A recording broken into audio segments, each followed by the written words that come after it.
Welcome to Swing and a Miss, a baseball podcast. Where our overconfident opinions are backed up by cherry-picked stats. Is there a football game today?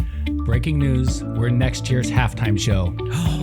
Yay! When did we get the notice? When we break into the stadium and set up on the 50-yard line before they arrest us. Okay, so we need a lot of you to subscribe to the Patreon to bail us out of jail. Welcome in.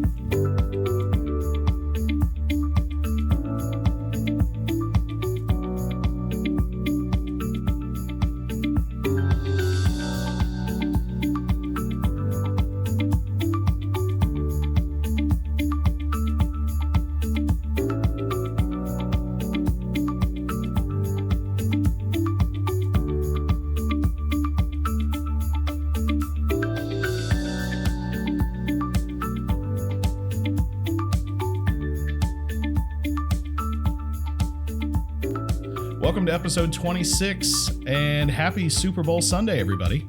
I don't think that you can legally say that. Happy The big game. Happy big football game Sunday, everybody. Can you even say Sunday? Happy big football game first day of the week. Happy Bad Bunny concert day. Happy Sabbath football day. Wasn't that yesterday? Was it? Yesterday was Yeah. Saturday. I think Saturday's the Sabbath. Can we say Saturday? We can. Oh, we can't say Saturday. All days are copyrighted. Sorry. Well, welcome into episode 26. How's everybody doing? Good. Doing? Good. I mean, it's a busy day today. Lots of running around.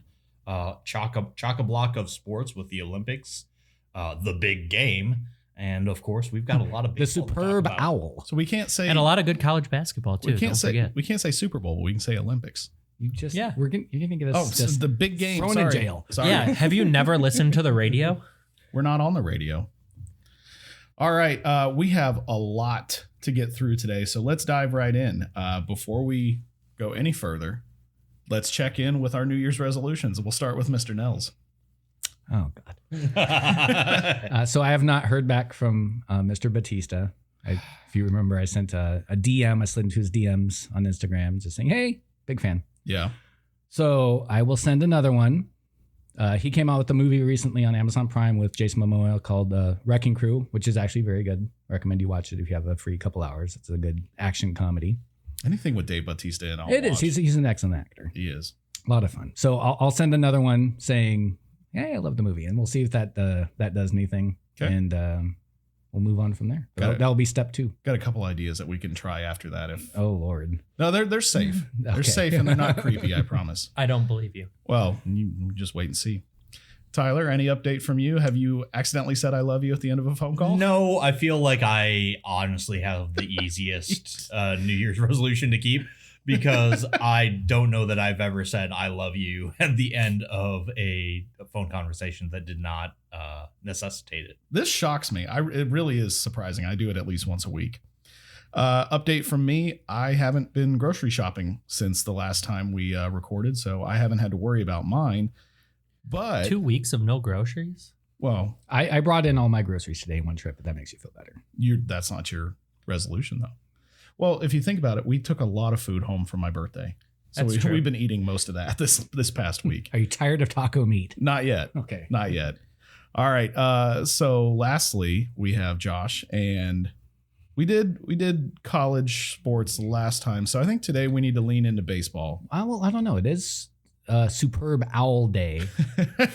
So maybe we should lean into that. Okay, we can do that. Who would you say is the Lions' biggest rival? Well, we are here in Minnesota. Yeah, but I wouldn't call Minnesota their biggest rival. I would think you? we got to go with the Green Bay Packers. It's probably They're the That's big. who I would They're the big consider. brother Okay. of the NFC North. Okay, Josh. So take it away. Say something nice about the Green Bay Packers. They made a very nice trade this year for a stellar defensive player in Micah Parsons.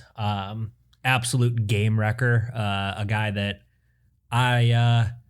I was glad to see him get a chance outside of the Cowboys because I don't like the Cowboys, but I was very sad to see that he was going to be in the division. Dude's a game wrecker. And they made a great move there. It didn't all work out for them this year, but that was a good move. And he's one hell of a player, that's for sure. I love the New Year's resolutions. All right. I had to sit there and think. Again, we have a lot to get to today, but before we dive into the league check-in, we have obviously some not so great stuff that we want to talk about for a hot second. So I'll hand it back over to Josh for the first memoriam that we want to do. Yeah. So earlier this week, we got the news that one Mickey Lolich had passed away. Mickey Lolich was the pitcher for the Tigers for a long time and the World Series MVP in the 1968 World Series. He won 3 games in that series, including Game 7 head-to-head with Bob Gibson. Phenomenal pitcher, incredible legend in Detroit. A couple close finishes for Cy Young in his career. Led the league in strikeouts with 308 in 1971, along with 25 wins that year. That was his runner-up for Cy Young. 2,832 career strikeouts, 217 career wins, kind of towing that border of the Hall of Fame standards there. 100% Hall of Very Good.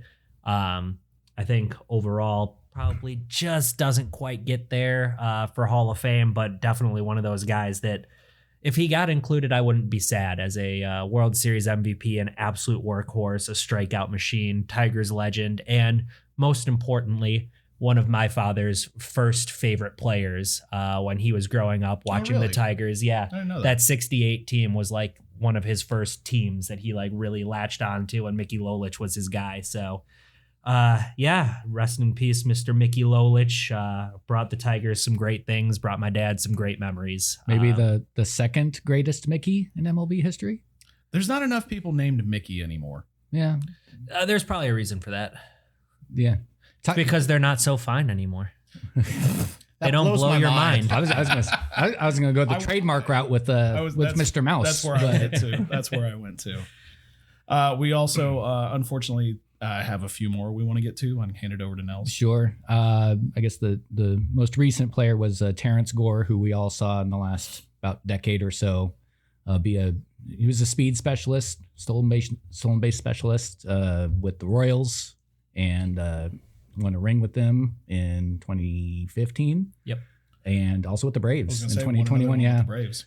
He was, they talk about the 5 tools, and he had one, but he was very, very good at that one. He was one of those guys that everybody wanted to have for your playoff roster. Yeah. When the roster shrank, the amount of usable guys kind of goes down, and you just have, hey, when we need a guy to score a run, pinch run him, put him on base, and that's a game wrecker of speed. Yeah, he was only 34 when he passed. Complications from surgery, routine surgery too. So it's really just sad. Very sad. Fun seeing some highlights of his career and some of the wreckage he caused on the base paths during his career. Yeah, very sad. And then one more quick one. Ron Teasley, one of the last 2 surviving Negro League players, passed away at the age of 99. So we're down to 1. A gentleman named Bill Greason is the last surviving Negro League player as well. All right. Thank you for that. RIP to all of those that we talked about. Really, really unfortunate, but let's move on to some happier things to discuss. How about that? Let's. Love it. Yeah. So let's check in with the league. We've had a handful of things happen since we last met. A handful of large things. I wouldn't say we've had a ton of movement, but the things that have moved have been pretty significant. So I think this thing is on. Scott Harris's mic has entered the chat. The Tigers, they did a thing. Oh my. Framber Valdez. They went and they got the top arm on the market. They and did? Really out of nowhere. It kind of reminds none of us saw this. It kind of reminds me of when I was watching Sports Center back in the day, and there was the breaking news: Tigers signed Prince Fielder, and it was like, where did that come from? Not even a whisper of a rumor. And Framber Valdez had rumors for a bunch of different places. Tigers were never one of them, and then just kind of out of left field, boom. 3 years, 115 mil. We saw a handful of tweets that were talking about the Mets and a handful of other teams, and people were saying essentially it's going to be one of these 2 or 3 teams, and the Tigers were never mentioned. So when the news came down, and we're sending this to each other in the group chat, I think we were all as surprised as the rest of us. It was quite the move. Yeah, and definitely with my Tigers group chat and everything, we're all now kind of turning our opinions on this front office. It's like, well, we complained about not spending and they went out and spent. And as Tyler mentioned, like twice the payroll of most of the rest of the division now for Detroit. Yeah. So right now, why is that? Well, the Twins and the White Sox tore down their team maybe 3 years ago and decided that they needed to go into full rebuild mode. The Twins have not stated explicitly that they're going into full rebuild mode. However, they are certainly not spending any money. They're not building. They're not. So No, they're not building. So I don't know what exactly the Twins are doing. It certainly seems like you are wasting time on some great players that still have a lot of prime left. But yes, the Tigers are now spending twice as much as the Twins or the White Sox right now. I think that the Royals are spending a totally reasonable amount on their payroll. But the Twins and the White Sox are down in the dregs nearer to the Miami Marlins than they are the average team. Which put a pin in the Marlins right now, because I saw something interesting yesterday that I think we need to talk about very briefly, because it's something I brought up a couple of times, but we'll put a pin in the Marlins. But yeah, the Tigers, Chris Ilitch and Scott Harris heard what the Tigers fans were saying and decided to silence us a little bit. And, if this does end up, I'm sure we'll talk briefly about Tarek Skubal at some point, but if this does end up being the final year for Tarek Skubal in the Old English D, it looks like we're kind of going for it here. I wouldn't be surprised if we're aggressive with Kevin McGonigal, the number 2 prospect in all of baseball, to bring him into the fold to help bolster the offense. It's a rotation that's going to be fearful come October, and a back end of the bullpen that's built up with 3 really solid arms that can help you get to the finish line. So having Framber with Skubal, 3 really solid back end of the bullpen arms, and some young guys that could come contribute. I think the Tigers are saying, if this is it for us with Skubal, we're going to go out swinging. Or throwing. Or throwing. Yeah. Hopefully not throwing like the 1919 Sox. But.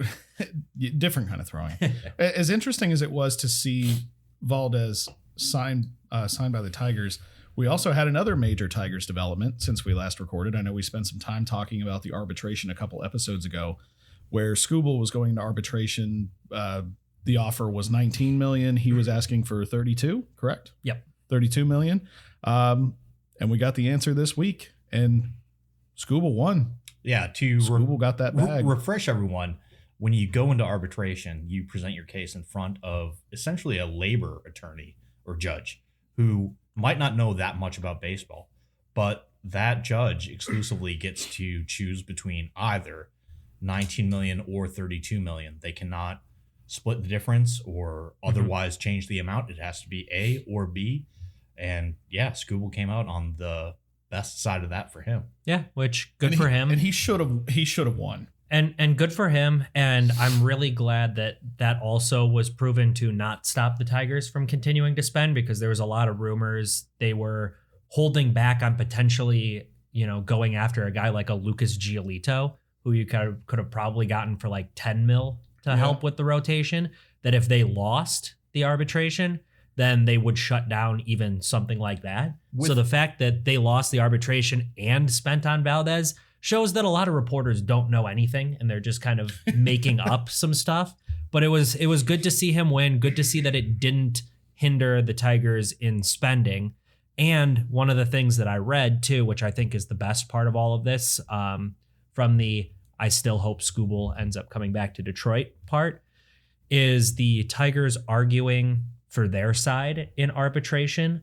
From what I heard, they did not say anything negative about Tarek Skubal, and all of their arguments came along with the precedence of what previous arbitration settlements were, and the difference. It's probably a smart way to do the it. difference in money between, because the largest pitcher arbitration ever was 19.75 for David Price, also with Detroit, ironically. So I think that they were playing really hard. It's a pattern here. Yeah, they were playing really hard on the history of arbitration and comparing the salaries to what arbitration has given off, instead of going in there and saying he's not worth this money. Them going in there and saying, based on the history and precedent of arbitration, this is where we feel the money should settle. So hopefully that helps keep an amicable relationship, especially, assuming they hold on to him for this year. They really want to go win. And then assuming that they want to negotiate and, the end of the day, it's Scott Boras. And if the Yankees or the Dodgers offer $500 million, the Tigers aren't going to be able to match it, but at least go in there with a real shot instead of a broken relationship. So Get out of here, Dodgers. Right now, where Detroit sits with their rotation, do you think they need to pluck one from like the Verlander, Scherzer, No. Jordan Montgomery? Let's have a veteran fifth starter. Absolutely not. Okay. Because the Tigers have Skubal and Valdez, 1 and 2. Then you've got Reese Olson coming back off of injury, which could be a little bit of a wild card, but he's been phenomenal the last 2 years when healthy. You've got Casey Mize, who was an all-star last year, albeit faded down the stretch, but still a very solid pitcher. You've got Jack Flaherty, so there's your 5. And then you have Troy Melton, who last year showed some flashes of being phenomenal, that you have for some depth that he'll probably start in the minor leagues or the bullpen.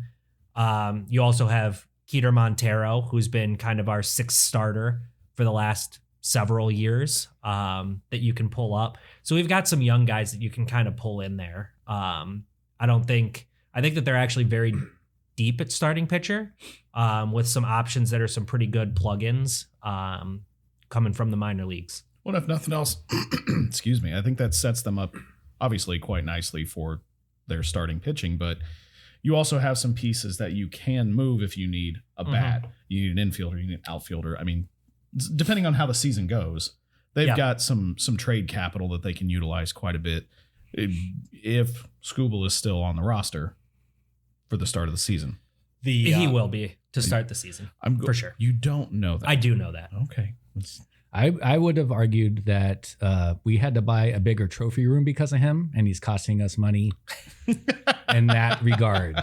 The We lighting had to in there add is on crazy. a whole addition. It's a whole wing that we had to put on. It wasn't a whole wing. It was just adding another shelf. Like they already had, but they just needed to buy another shelf. Yeah. And they really did not want to do that. We have to go to IKEA. There's a whole You thing. got to get screws. I have to charge the drill. Yeah. It's But- ridiculous. Yeah, lot. it's just- a whole headache.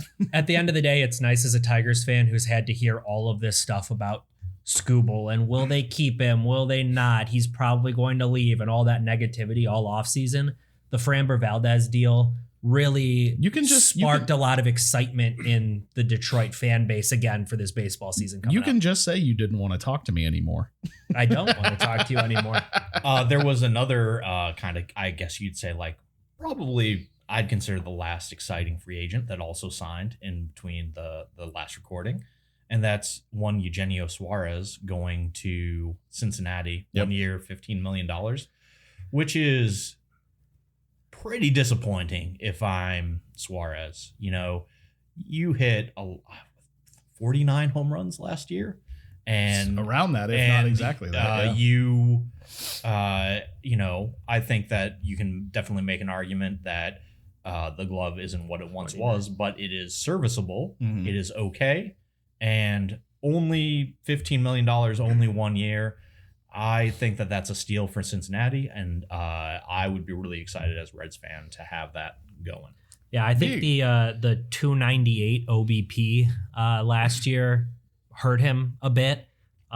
He is at this point in his career, though he's kind of always been, to be honest, a home run or bust kind of hitter. In that ballpark, he's going to hit a lot of home runs. But I mean, he had a career high 118 RBI last year. He's got 4 seasons of 100 plus RBI, one with 96. So like he drives and runs. He comes up, he hits bombs, he drives and runs.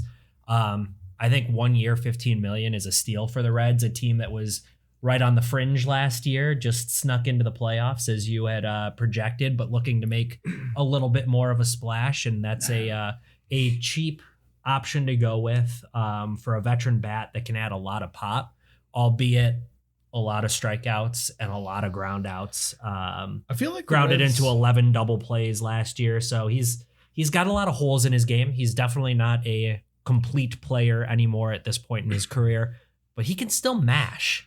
And that's not bad to have. I feel like the Reds are starting to take on the identity of the formerly managed Cleveland teams with Tito, where it's patchwork dudes, it's hardworking guys, it's people that are going to put the ball in play, and we're just going to make it happen. I would be absolutely shocked, just with the small number of changes they've made to this roster, if the Reds are not in contention for the division next year. I'd be shocked. And I'll tell you what, this is one of the more underrated parts of the game these days, something that people don't think about so much. But just imagine Suarez hitting behind Ellie De La Cruz. Ellie gets on base at first, and he's got the speed. He's got the threat.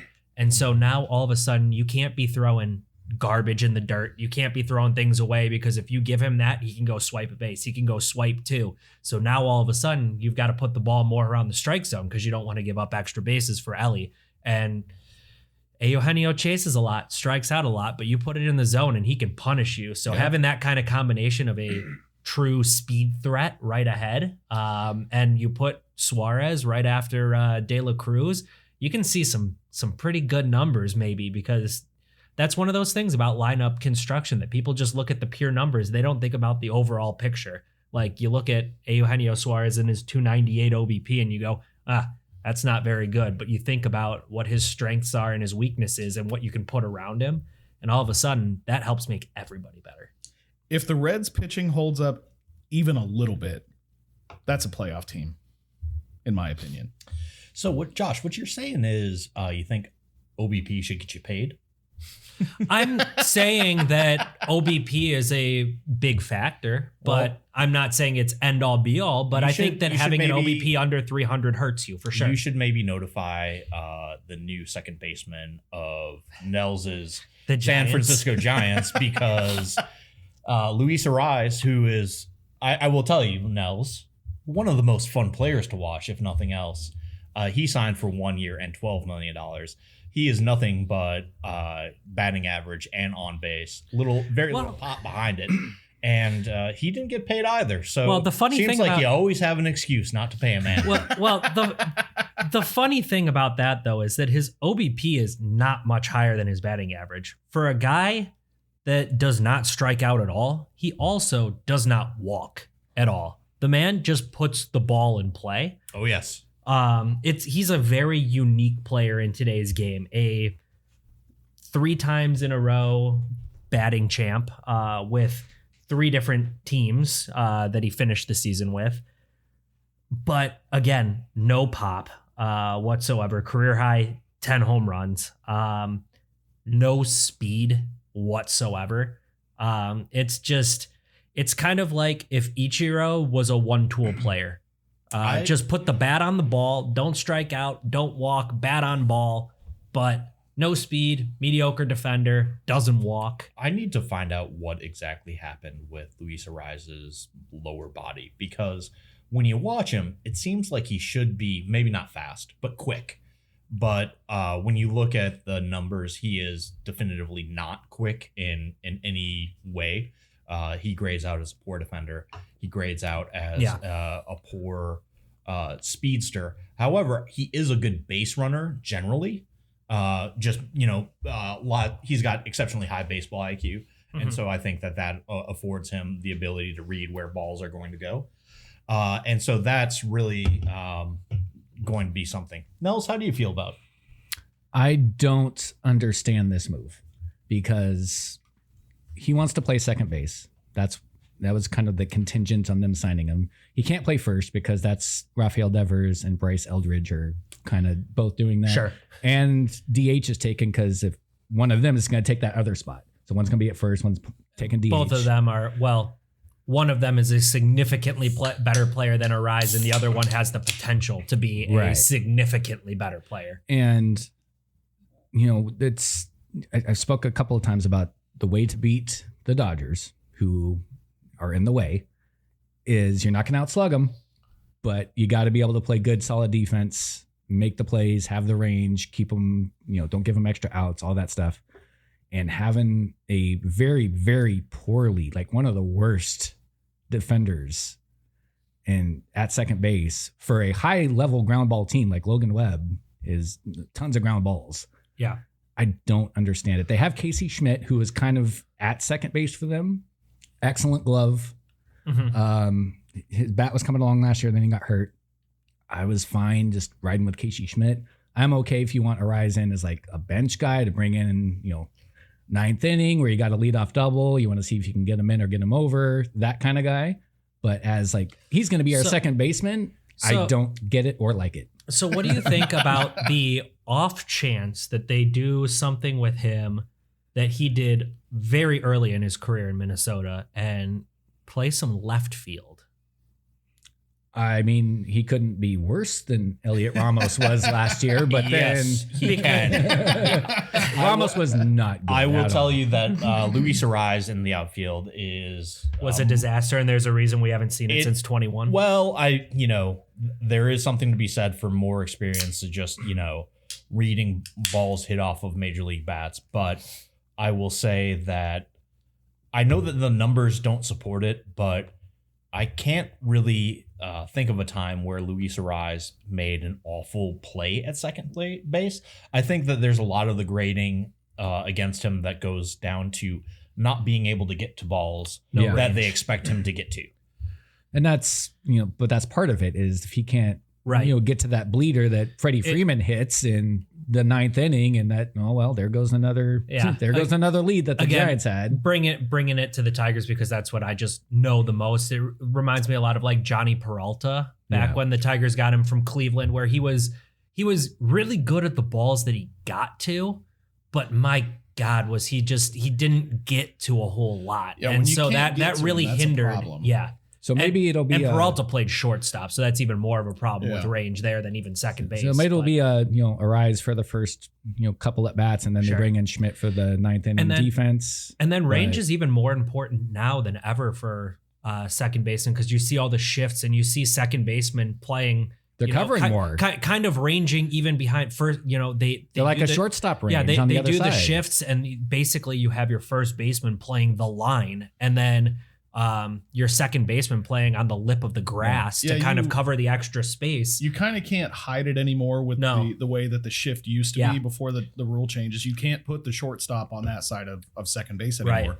So your second baseman needs to be a little bit more rangy than historically they've much more rangy, much more athletic, much more able to play maybe in the grass than they normally would before, behind first, closer to second. I mean, it's going to be moving all over the place. And it's really funny.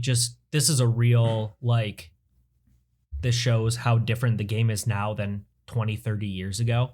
If you saw a guy that each season in his career hit 334, 321, 294, 316, 354, 314, 292, Hall of led the Famer. league in hits twice, 200 hits twice, 3 times batting champ, you'd say this is one of the best hitters in all of baseball. Hall of Famer. And now we're looking at him like, this guy is a not exciting add to a team that's trying to compete. The most amazing thing, he's entering his age 29 season. You would think the way we're talking about him is he's like 38, hanging on, declining. Can't move. He's 29 and can't move. What's he going to look like at 33, 34? Oh, yeah. Well, that's why they gave him it's a 1-year deal. Right? Yeah, it is. I don't know that he can't move.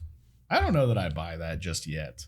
Well, 1-year deal. Okay, 1 year, yeah. 12. 1 year, $12 million. Okay, I'm going to rattle off some other moves. These are all I would put in the minor category. If anyone wants to talk about anything, let me know. So the Twins sent Edward Julian and Pearson Old to Colorado in a trade for a minor leaguer. I do want to just say I'm sad about that. This will relay into our WBC talk here in a minute, a little preview of that. But one of the big reasons I love the World Baseball Classic so much, Edward Julian, one of those guys that I had no idea who he was before the last World Baseball Classic and kind of became a little under the radar star for Team Canada. And then I found out, oh, hey, he's a minor leaguer for the Twins. I can go see him at, CHS Field and watch him as a Saint. And then he was up, as a Twin and stuff. So one of those guys that I ended up really liking that I found from the WBC. And I am sad to see him go from Minnesota. I wish him the best. I think that when he came up, he had a lot of success, and I'm not sure what happened, if he got exposed and the league just knew how to work him. But I feel like there's something there, and I really hope that he takes the next step in Colorado, maybe a new voice in his ear. Plus, it's impossible to hate on anybody going to Colorado because it's Colorado. Like, you hope anybody can go there and succeed because it's not like they're going to be a threat to you. You watch, in 5 years, the Rockies are going to be a dynasty, and you're going to be sitting here saying, man, I hate the Rockies. No, only Nels will be because the Dodgers dynasty ends for the Rockies dynasty. Jordan Hicks was traded from the Red Sox to the White Sox, so he gets to Different pair of socks. Different pair of socks. Like, just he keeps with the socks. He was part of that Devers trade, which is now just increasingly become such a disaster for Boston. Let's see how this year goes. But for I will. both. But I will also it's say pretty bad. I will also say though, another sign that the White Sox aren't just sitting back on their heels. It's not like one of those big moves, but another along with like Murakami and all of like they've had a low key busy offseason. And I think that they're going to be a lot. They were a little frisky last year, and I think that they're going to be plus 20 friskiness. They're not going to be good in terms of record, but they're going to be friskiness. They're going to be a pain in the ass, which sucks as an AL Central fan for both of us, Tyler, because for the last several years, it's like, all right, you can chalk up 12, 13 wins against the White Sox each year. And now it's like, those games are going to be a little bit more of a battle. I'm not going to lie. I'm this might be the team I'm most looking forward to watch the White Sox play this year. White Sox. Honestly, I don't mind because I have no expectations of the Twins this year. That's fair. If any team wants to get good, like do it now. Well, we are bad. Let's see. Brandon Donovan got traded from the Cardinals to Seattle, and the Tampa Bay Rays inserted themselves into that trade to make it a three-way expedition because the Tampa Bay Rays just like to engage in trades and make it go three-way. They want all that cash consideration. Yeah. I don't want to spend a ton of time on this because I don't think we need to, but I'm not sure I understand what the Cardinals are doing right now. And I know I said that about the Mets a few episodes back, and maybe that's because I'm dumb. More often than not, I am. But I'm not seeing the big picture with the Cardinals just yet. Is anybody seeing it? Yeah, they're going full reset. Oh, I think they are too, but they're not doing the big splashy ones that would make you say, "Oh, we're in full rebuild." Arenado. He's old though. Sonny Gray. Yeah, but Sonny Gray's moved every year for the last 4 years. But those are their big name veteran players, and that's what you do in a rebuild. You don't ship away your cheap under contract guys. I guess they have been getting rid of pieces by pieces the last 2 to 3 years. So I guess it's not that surprising. But yeah, the Cardinals to me, they're getting worse by the week. It seems like. I do love Brandon Donovan going to play some outfield in Seattle. I think that's going to be really fun. So you're going to have Randy Arozarena, your Julio Rodriguez, Brandon Donovan outfield. I think that's going to be really fun to watch. That's a solid outfield. Yeah. That's a really solid outfield. You've got Carlos Santana, that old gray mare, signed to the Diamondbacks, which he's just kind of a fun player. He's only going to play first base, DH. Good. Get the hell out of my division. I'm sick of you going to every team in my division and to like continuing to kick our butt. He goes to Nels's division. Yeah. Good. Get him out. Just a nice solid switch hitting vet. He's also one of those guys that's just, even though he's been to like every team in the division other than Detroit, he's hard to hate. Yeah. He's a really likable guy. So I say go back to the Central then. Especially because he wears softball pants to play in. Like, so he wears pants that are hiked up above his knee. And then you've got Jose Urquidy, who went to the Pirates, which is, I think that it's kind of a low-key story of the offseason that the Pirates, whether it's organizational manager speak, but they're like, oh, we were in on Schwarber, and we were in over here, and we were in over here. Like, we just missed on them. Like, that may or may not be true. Like, you could have made an offer that was just far below what the final offer that was accepted was, but they're trying to do something at least. I was going to say, do you think we talked about this a handful of episodes ago, where if we're Skeens, we're going to management ownership and we're throwing our weight around of like, look, you need to build this team up or I'm gone when my contract's over. These feel like the starting points of those bigger deals, in my opinion, because you look at the last 4, 5, 6 years for the Pirates, They're not doing anything No. in free agency. They're doing nothing. So you're huge signing this year, biggest free agent contract in team history. Yeah. 2 years at $26 million. But they're starting to make those small incremental moves that I think are laying the groundwork for next offseason, or even if they're at the trade deadline and they're kind of close, you may see a big swing there. And if you take AJ Hinch's opinion seriously at all, he's a huge fan of Jose Urquidy. The Tigers signed him coming off of Tommy John, hoping that he would be able to come in at the end of the year, but wasn't able to. But one of those guys that while we were making a whole lot of moves, AJ Hinch was very solid. And he coached Urquidy in Houston when they won the World Series in 2022. So it's a guy that has a 2-time World Series champion, manager. No, he wasn't the manager in 2022 anymore. But anyway, he has a World Series winning manager backing him as a guy that, yes, is coming off of injury, hasn't pitched much lately, but still has a lot of faith in. So that could low key be a pretty nice move, a low risk, high reward move for the Pirates, which when you're a small market team, those are the kind of things you have to do, the low risk, high rewards. And I know that there have been some moves outside of the Cubs this offseason, but the Cubs still have a solid team. Mm-hmm. We're starting to see the Reds make some moves. We're starting to see the Pirates make some moves. The Cardinals are, like we just said, going into kind of full rebuild. The Brewers seem to be making some moves, but also holding pat in some moves and seem to be selling on some moves. So I can't really get a read on them. Peralta. Yeah, I think that's going to be a really, really interesting division to watch this year. And I think it generally is, just because I like those teams to watch. But I think it'll be really interesting to see. The Central AL, NL Central, middle of America, no flash, all fun.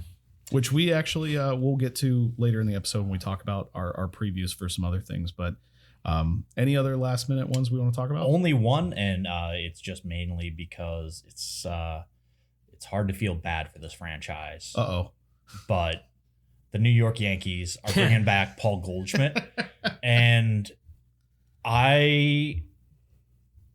if I'm a Yankees fan, I was expecting some form of addition to occur in order for them to build upon and try to capitalize on Aaron Judge's peak and prime.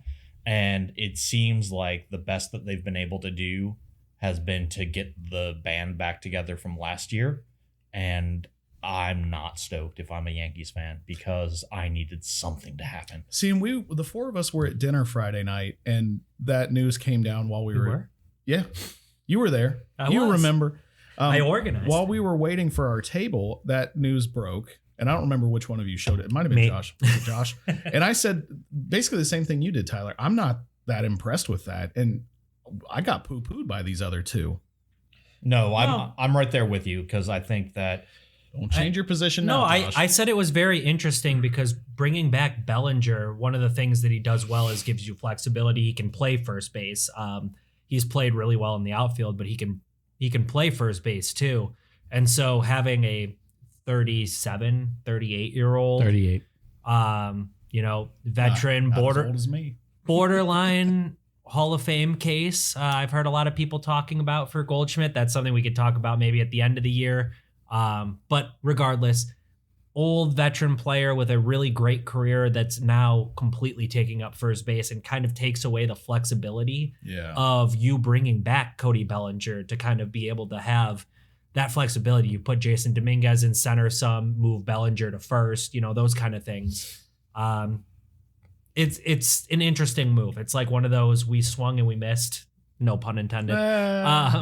On everything else that we wanted to do in the Kind of a panic move in the season, so we've got to do something. Yeah. But I think that as much as I love Paul Goldschmidt, I think that it's a net negative move just because it hurts their flexibility defensively. I agree, and I'm 100% in agreement with Tyler. It does nothing for me if I'm a Yankees fan. Unless I am mistaken, the biggest additions that the Yankees have made has been adding Paul Blackburn and Ryan Yarbrough, which are two, swing type pitchers, number 6 Put the starters. ball in play and just induce a lot of weak contact kind of guys. Well, just you can give me some bulk. I need some depth, and so between those two players, you're going to give me 20 starts over the course of the season, and when you're not starting, you're going to be in the bullpen ready to eat 3 innings anytime it's a blowout. Which, if you look at last year, where was their defensive deficiency the biggest? And it's in their middle relievers. So I think those are good moves too. I still don't think they probably have fixed all the defensive issues, but those are good moves to solidify those pieces. Seattle has gotten better. Toronto, I don't know, has necessarily gotten better, but they're still above the worse. Yankees. Yankees have not done anything to cut the gap between the top of the AL in the Mariners and the Blue Jays, and even the Tigers made a big move. And I don't know that. Honestly, I'd say the Tigers are better than the Yankees right now too. I think the Yankees obviously have the best player in Aaron Judge, but like outside of that, I'd say the Yankees are fighting for one of those wild card spots, and emphasis on fighting. I think the thing, if I'm the Yankees, I would look at the competition in my division and I would say, okay, maybe the Blue Jays and the Red Sox are going to be a step below where they were last year. Maybe not. Like, I could see both of those teams doing as well or better in 26 as they did in 25. For the Orioles and the Rays, I do not see either of those teams being as bad as they were in 25. So Not I think at all. that degree of competition is going. So I think you're going to have those bottom pieces come up, and I think that's going to be more of a concern for me as a Yankees fan. In about a month from now, when we do our AL East preview, Stop burying the lead. I'm gonna say, like, the Orioles. We were never going to do previews, Josh. The Orioles are that team that I think had a bad year with a good team and are going to be a lot more competitive next year than they were this year. And that AL East, it's going to be a gauntlet. Yes, I will not bury the lead by giving my opinion, but we will talk about that at some point. Any other? Well, I would like to preview something that is not Please exactly MLB, Please do. but it's MLB adjacent. I like it. And it's a little like the Olympics, but it's not exactly like the Olympics. Closer to the World Cup. Closer to the World Cup. Has the world in it. It has the world in it. The world is in it. And It's something for all of you people out there who complain about being called the World Series, despite there being all U.S. teams and one Canadian team, can get really on board with this having the world. Get in it. behind Panama. Yeah. If step up. 20 countries are going to step up starting at the beginning of March. It is going to be time for the triannual World Baseball Classic. Yeah. Supposed to be every 4 years, but COVID. I thought it was still every 3 years. Is it 3? I thought it Yeah, was it's 4, every but 3. COVID threw a wrench in the scheduling because it was supposed to be during 2020. It's that. Don't look, because that's trivia. It was 3, then changed, then went back to 3. Okay. So triannual. Hey, I like it. Except for one time. We should get a tri-corner hat to celebrate. Oh, that'd be fun. So what you have is, it's a little like the Soccer World Cup, where you've got groups. So we've got 4 groups of 5 teams. Mhm. The top 2 of each group is going to advance to a 1-game knockout bracket. Group A is going to be Canada, Puerto Rico, Panama, Cuba, and Colombia. Group B is the United States of America, Mexico, Italy, Great Britain, and Brazil. Group C is Japan, Korea, Australia, Chinese Taipei, but let's be honest, it's actually Taiwan. And Czechia. Group D is the Dominican Republic, Venezuela, Netherlands, Nicaragua, and Israel. Group D, man. Got 3 heavy hitters there. Group D, I think, is going to be the hardest. Yeah. You see Israel on there and you say, okay, well, what type of a baseball program does the nation of Israel have? And the thing about the World Baseball Classic is you're allowed to compete with a country where you've got familial relations to. And so Israel has got a lot of professional MLB players that are going to be representing their Basically, anybody with Jewish heritage is eligible to Right. play for Israel in the World Baseball Classic. Josh is announcing his availability. If anybody on Team Israel needs somebody to help out. But they are a team who has been sneaky in previous World Baseball Classics, and Venezuela, Dominican Republic, Netherlands, which I know Ben is going to want to talk about the Netherlands a lot more here in a second, but those are 3 heavy hitters. And then Israel's been sneaky. They've come out of group play. I think in the last WBC they came out of group 2? plays. Last and 2? then I think just the last Was one. it? I know it was the last one. Yeah. And then Nicaragua is one that kind of came onto the scene last year. They had a star pitcher, Duque Hebert, who the Tigers actually signed coming out of the WBC because he had just a couple monster games against, I think, Japan, where he struck out Otani, Murakami, and somebody else in the middle of that order, all in a row. So Nicaragua is kind of new to the whole WBC landscape, but they're sneaky good. They're like Tyler said, scrappy plus 20. So you've got 3 heavy hitters and 2 teams that are kind of under the radar, but very scrappy. Those are going to be very fun games to watch.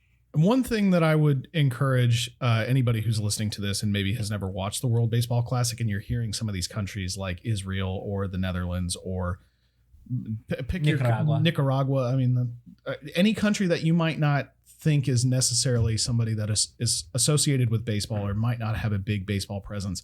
We encourage you, go look up their rosters, go watch some of these games. You will see how many players are associated to these countries that are really, really talented and are in Major League Baseball right now. Or I have those in numbers. minor league baseball. And there are only Yeah. 2 teams that are in the World Baseball Classic that do not have an MLB player to Ooh, them. can I guess? Sure. Italy, Not correct, no. Czechia. Yes, that's one. Italy has a lot. I don't know why I picked Italy. Vinny As Pasquantino. soon as I said it, I was like, that's wrong. Okay, so I got Australia, No. No. Australia's got a lot of pros. Brazil. Brazil. quit. Brazil is the Okay. other one. Only yes. because Jan Gomes has retired. If anybody Oh, remembers that's right, Jan Jan Gomes, Gomes. longtime catcher Yeah. for Cleveland, he was Brazilian. He played in the WBC for Brazil, but he has since retired. So, like Tyler said, pool play starts March 5th, right? I don't know exactly when. So one thing you'll notice is that Group C, Japan, Korea, Australia, Taiwan, and Czechia, those are all the Pacific Rim teams. They're Plus going to Czechia. plus Czechia, and they're going to start their pool play earlier on than everyone else. Everyone else is going to be in North America. And they Group play C- in Tokyo. Yeah, Group C is going to be in Tokyo, and so they're going to duke it out there before they get to bracket play. Which, if you haven't gotten to watch a game, as most people probably listening have not, watch Well, we one of the don't know that. watch one of the in the WBC. Oh, fair. Watch a game in that Pool C when Japan is playing. Japan playing in the Tokyo Dome is an electric environment matched by almost none. This is the same stadium where the Cubs and the Dodgers opened up last year? right? Yes, Yes. that's correct.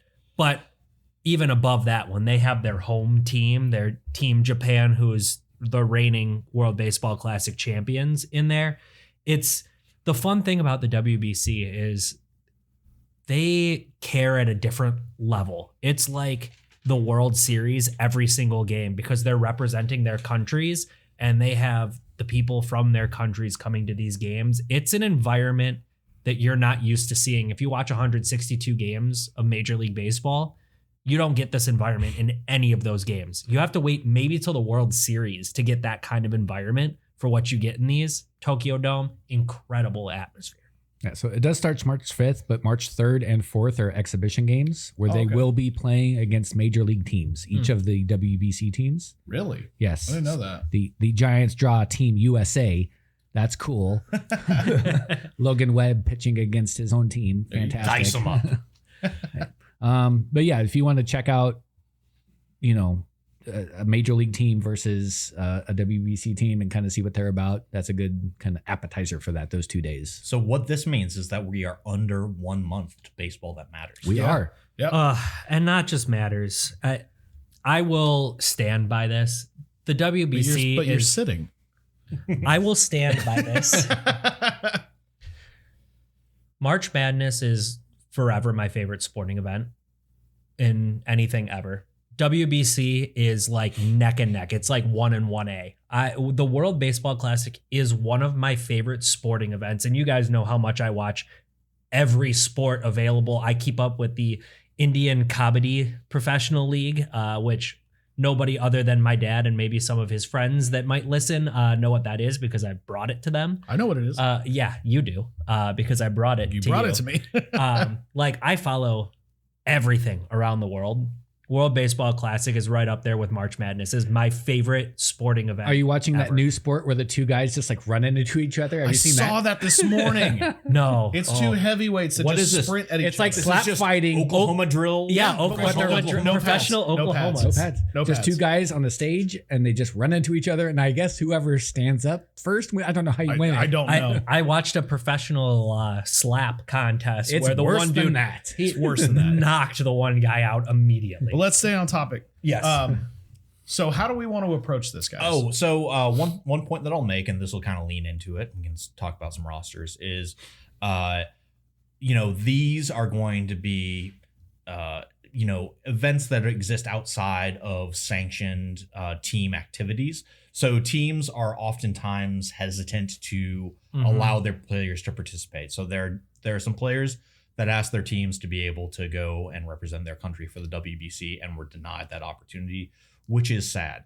Including two from Puerto Rico. Yeah, that are big players. And that is doubly true of pitchers. So Shohei Ohtani is going to be on Team Japan. However, he is not cleared to pitch at all, which is pretty disappointing. He did pitch the previous WBC though. Yes. So we did Very not get famously, robbed yes. from So that was striking out Mike Trout. guys, that may come up in trivia. that was a decision that was made by the Angels. And the Shohei Ohtani Dodgers is my guess. have got a different opinion, but I just wanted to run over like some of the top starting pitchers of kind of all of the contending teams. Absolutely. Just to give an idea of who is going to be towing the slab. So Team Canada, you've got Jamison Tyone, Cal Quantrill, James Paxton, and Mike Soroka. So that would be their top group.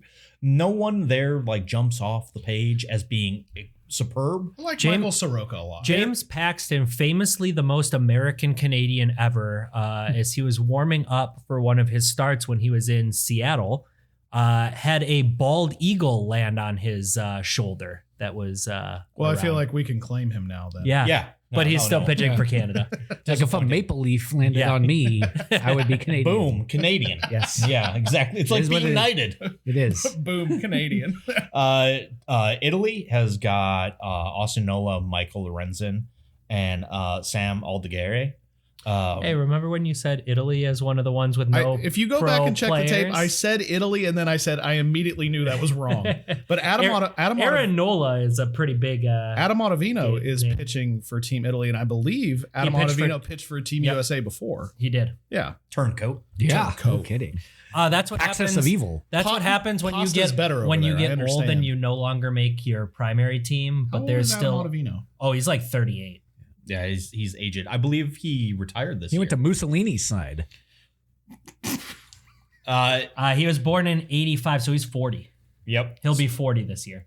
He'll be 41 this year. 41 this year. I do yes. like the older players. Sorry, like, I was coming using in I and was declaring. using my You're birth year you're of sitting 95. too close to me. Team Mexico has got Taj Bradley, Taiwan Walker, Jose Urquidy, and Javier Assad. So that's a professional group there. Also, real quick on Team Mexico, greatest hat in the tournament. Oh, Yeah. right. I love that hat. Also kinda- I disagree. Netherlands is the greatest hat That's in a the good one. WBC, It's a good one. but It was a little mean to put Mexico and Italy in the same pool because their flags are so similar. That's and true. I get confused. Mexico has the symbol in it. Everyone's friends. Venezuela, we've got Pablo Lopez, Ranger Suarez, Eduardo Rodriguez, and Jermaine Marquez. Very good lineup. So one thing that you're going to hear a lot of, and this is the part that gives me a lot of concern. The Dominican Republic has got an absolute murderer's row of hitters. Their pitching, however, it's led by Sandy Alcantara, Christopher Sanchez, Brian Bayo, and Luis Severino. You start out okay. It's well, didn't end well. But their bullpen has Sir Anthony Dominguez, Camilo Doval. Wandy Peralta has actually been pretty good. Dennis Santana has been an absolute stud the last guessing couple that they're years. going to get into the bullpen pretty quickly. Yes. Abner Uribe, Gregory Soto, like their bullpen is quite solid. I'm surprised they let Alcantara pitch. I after. feel like Sandy Alcantara, how he is, he is now 2 years removed from major arm injury. And so this is the point where you might think of him being capital S, capital A, capital N, D, Y, Sandy Alcantara, and back to his normal self. But if he's not, or if he's still like, if he's doing a casual build to get himself ready for the season, it gets thinner there than I would like it to be if I'm a Dominican fan. Their bullpen is solid, and I'll tell you what, you get 5 innings of 4-run ball out of your starter, you're feeling pretty good with this lineup, man. I'm looking at the lineup, and what's the best part of the lineup? Vladdy Guerrero Jr., Matty Machado, Ketel Marte, Juan Soto, Julio Rodriguez, Fernando Tatis, and that's with O'Neal Cruz on the bench, Junior Caminero at third, Geraldo Perdomo would be on the bench, Carlos Santana on the bench, and then you've got your 2 catchers of Augustin Ramirez, runner-up for Rookie of the Year last year in the National League, and Austin Wells. I mean, there is no break in that entire lineup. Oh, and they just happen to be managed by some guy named Albert Pujols. He kind of had a good career. And their bench coach. Never heard of him. Bench coach, their second in command, Placido Polanco. I've heard of him. Yeah, quite a good player. Played for a long time at second base with the Phillies, and then came over to Detroit in our run to the World Series in 2006. He was our second baseman, but had a long, great career with the Phillies beforehand. I mean, even their coaching staff is loaded with incredible players. Placido Polanco is also my favorite of the 3 tenors. Team Japan is going to roll out Yamamoto, Kikuchi. What's he ever done? World Series MVP on a big whatever. stage. Yeah, ridiculous. Katayama and Sugano.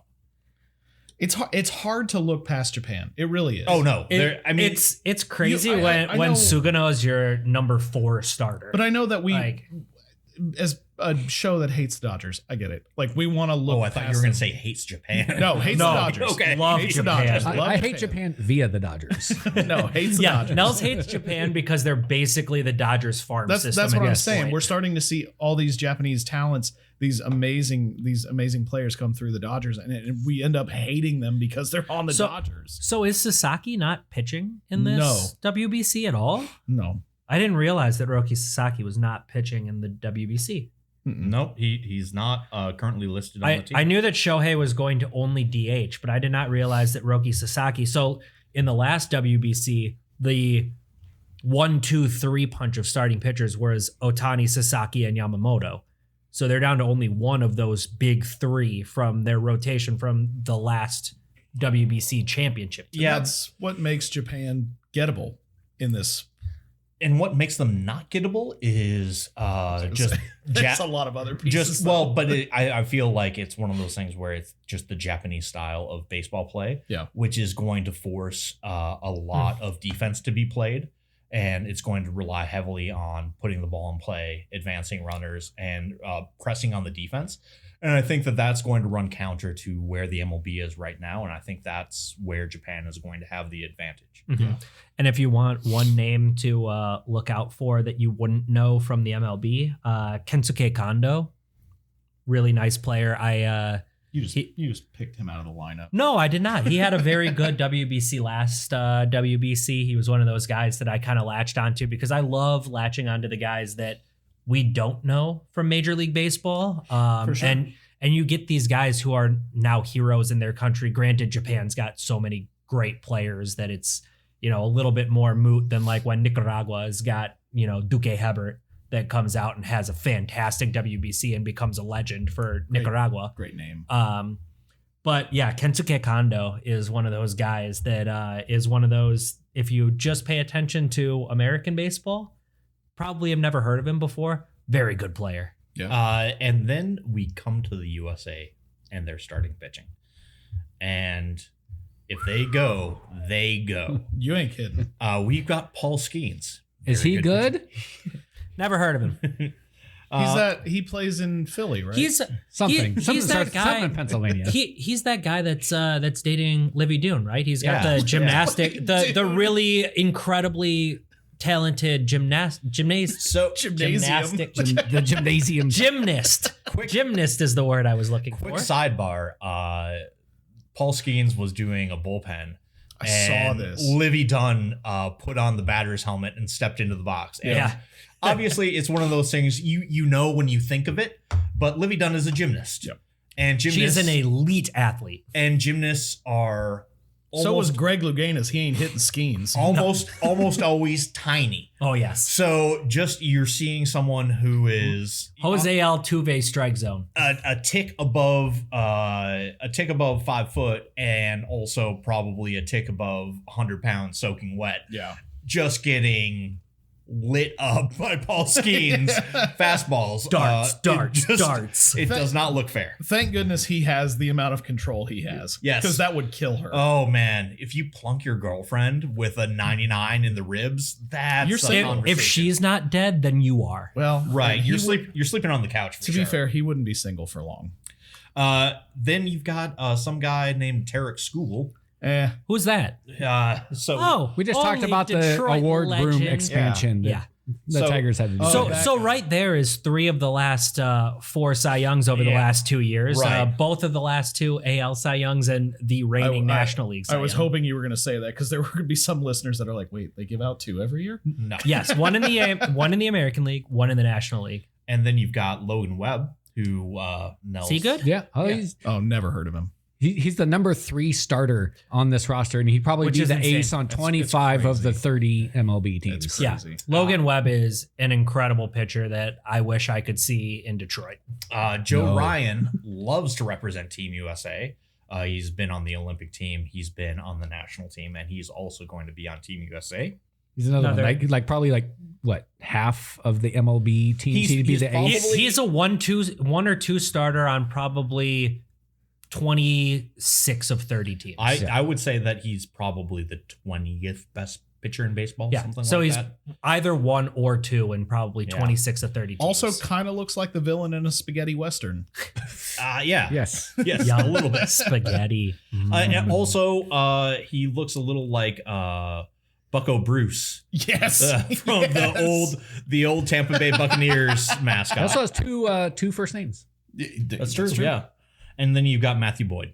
Yay! Yeah. Well, It's well represented. Yes. well, and then you have Nolan McLean, who doesn't make the starting rotation, who is one of the most promising young arms, pitches for the Mets, had an incredible rookie season last year. Very high upside. You've got the last leg of Clayton Kershaw, who says, don't pitch. I literally don't expect to get into the game unless it's legitimate mop-up duty and they don't want to waste anybody's arm. But that's a first ballot Hall of Fame, one of the best pitchers we've ever seen in our lifetimes. And then, you've got like a Michael Wacha. You've got Mason Miller at the back end with Griffin Jacks. That's a great 8-9 inning combo. Bednar's in there too. So you've got 3 closer caliber back end of the bullpen arms. And I'll tell you, as somebody who's watched the WBC since right around its inception, pitching has been the biggest issue for the United States. A lot of good hitters, but they had a lot of trouble, as we talked about before. Teams are hesitant in letting their best pitchers go and pitch in the WBC in the past. Pitching has been the Achilles heel of the United States in the years where they have not won. I don't think it's going to be this year. No, this year they said hey, Japan just won its 3rd title out of 6 Come on, WBCs guys. ever. Come on. We've only Get it won together. one. We host most of this. We're the host of the highest baseball league in the world. Let's get this together. Let's get all of our best pitchers representing us, and pitching is going to be the strength this year. Yeah, if you look at the last time, 2023 WBC, they had like Kyle Freeland and the withered husk of Adam Wainwright and Withered husk. Yeah. Well, like it was like rough. 42-year-old Wainwright was pitching. Yeah, and stuff. it's true. Like It's true. pitching has historically been something that the USA has not had in the WBC They could have very well. They just could didn't. have, but they didn't. Yeah. Yes. They did not have the participation. They did not have Logan the Webb existed sign-off. 3 years ago. I know this as a fact. So Yes. He just didn't pitch it. Same with Scooble. I'm expecting that the U.S. Pitching staff just dominates the rest of the world with velocity. Between Skeens and Scooble, and then you've got Mason Miller in the bullpen. It's to me, it's going to mostly be about what kind of a leash has each of these MLB teams given. Yeah. Is DeRosa the manager still? Yeah, DeRosa. How much of a leash have they given? Did they say, hey, we'll let you take Skeens, we'll let you take Scooble, but no more than 5 innings? If they hit 70 pitches, you're taking them out. Right. I think it's going to be more about the leash than the talent. 100%. They're going to be on strict pitch counts. I would be surprised if you see any starter go more than 50 pitches in an outing. Maybe they'll stretch it out to 70 for the championship game, but Especially I that think close to the start of the season. Right. They're going to be But very cautious. This is essentially for all of these players, for those listening and going, well, what about spring training and all of that kind of stuff? This is basically a more intense spring training for all of these guys. This takes the place of spring training, and they've got to ramp up a little bit heavier than spring training will be. So like none of these guys are going to come back and play in spring training probably at all. This is going to be their spring training. The reason that I like the U.S. above all other teams is not just because I'm a Patriot. It's also because when you look at the lineup, it goes toe-to-toe with the Dominican lineup. We have got in the outfield Corbin Carroll, Byron Buxton, Aaron Judge. Infield, we've got Pete Crow Armstrong. Yep, and we've got Bregman, Bobby Witt Jr., Gunnar Henderson, Bryce Harper, Cal Raleigh, Kyle Schwarber off the bench, Bryce Terang, Will Smith, Paul Goldschmidt, Pete Crow Armstrong, and Ernie Clement. So there's not a lot that this team can't do. They're going to knock the ball around as well, and I think the pitching is going to be better than the Dominican team. Great, you look at some great of the combo other- of power and speed. But also look at some of the coaching staff on Team USA. You got Freddie Gonzalez, you got Brian McCann, Andy Pettit, Matt Holliday, Sean Casey as the hitting coach. I mean, Dude, you completely just went over Michael Young, one of the best third basemen of the last 25 years, too, as the bench Is coach. he coaching third baseman? No, but he's the bench coach. Okay, well, fair enough. He's telling the bench what to do. The second second in command. If DeRosa gets tossed, he takes over. But Michael Young, incredible player, too. Sean Casey will take over. If you're the manager, who are you Sean batting? Casey, who got thrown out from left field. If you're the manager for Team USA, who do you bat lead off? Bobby Witt. Witt. Bobby I Witt. was going to say it's got to be Bobby Witt, right? Maybe 100 out of Carroll? 100 times. No, Bobby Witt. I might do Carroll if it's a right-hander, and then Witt if it's a left-hander. I think I'm doing I think it's Witt. just I think gonna be I'm that. doing Witt 1 every single time. That's my opinion. I would put him 1-2. Let's go weird and say Aaron Judge. Let's lead off with Cal Bryce- Raleigh. Leading off with Bryce Harper. Paul Goldschmidt, 39 years old, is going to lead off. I mean, Lay that bunt down. Paul. that's the thing is like there's going to be somebody on this team that is going to be batting eighth, and it's gotta be somebody. it's a slight slap in the face, but I mean there's My philosophy, if I was a Probably manager, Buxton. well, I would have Witt hit 1, and I would hit Carroll 9th. Because Roll I that like a lineup guy. over. I like a guy that can roll the lineup over and a lot of speed on base for the top of the lineup. Yeah. And I know he's a lot more than speed, but I think Bobby Witt is the more all around. Actually, I put Bregman Hitter. 8th, looking at it. Yeah, I would put Carroll 9th because I want to put speed on the base to turn the lineup over, and I'd have like Buxton and Bregman hitting 7-8. I agree with the sentiment. I want to get more Carroll, so I'd probably put Gunnar Henderson in the 9 slot. Sure. But I It's feel just- the same way. Same philosophy, different thoughts of who fulfills that. You could almost just like pick their names out of a hat. Yeah, and here it'd be it's fun. one of those Yeah. things where there's so much talent that it's like you can't go wrong no matter what. But the fun thing is, as loaded as the USA team is, that does not make them odds-on favorites to win this all either. Well, it does for Like me, there's but- so many other teams. Like you doesn't for can't me. you can't just look at it and go, well, yeah, USA is going to wipe the floor with everybody. The Dominican is fantastic. Oh, they Puerto are. Rico's Absolutely. always been good, although they're going to be missing There are a more few key guys. There are more great teams in this tournament than there are bad teams. Yeah, because it turns out there's a lot of good players from outside the United States that play in Major League Baseball, and they fill up a lot of One good might rosters. call it the world that we pull Yeah. talent from. So who does everyone have for like let's say the final 4 teams of the World Baseball I gotta Classic? look. Are we excluding the pools? Because I didn't look at the pools. That's well, fine. I mean, the pools will help you determine who gets there, but like you can't say Canada Final and Colombia four. will be in the final 4 because they're in the same right. pool. Well, you can that's- actually That's what I was because thinking.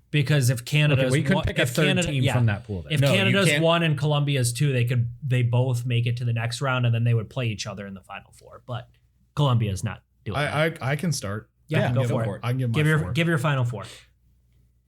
The Netherlands. Okay, Wow. I like it. I'm rooting for it. I like. It's my favorite hat that I own. See, when I look through the pitching, like the pitching is solid, but I start to look at the catchers and the infielders and the outfielders.